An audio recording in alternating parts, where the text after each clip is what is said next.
بالله من شرور أنفسنا ومن سيئات أعمالنا.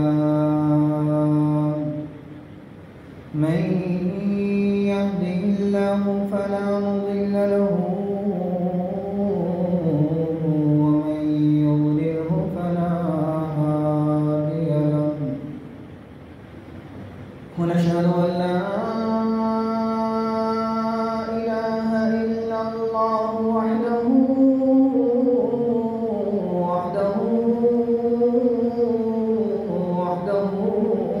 لا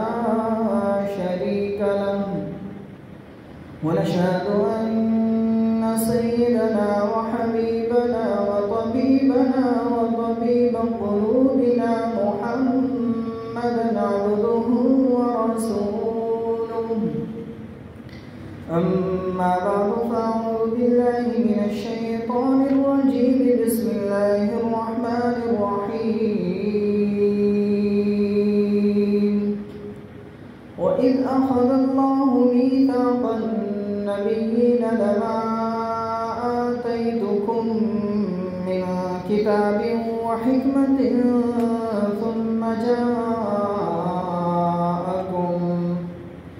ثم جاءكم رسول مصدق لما معكم لتؤمنن به ولتنصرنه.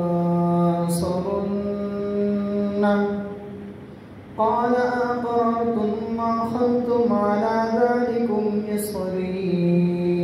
قالوا أقررنا.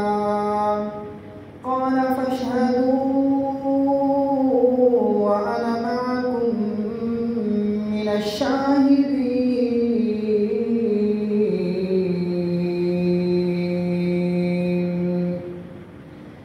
قال النبي صلى الله عليه وسلم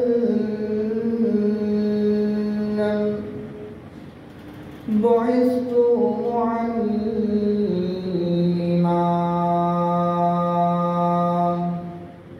أو كما قال عليه الصلاة والسلام. قال الله تبارك وتعالى في مقام ذلك مثلهم في التوراة ومثلهم في الإنجيل. صدق الله مولانا العظيم وصدق رسوله النبي الأمي الكريم. ونحن على ذلك لمن الشاهدين والشاكرين. والحمد لله رب العالمين.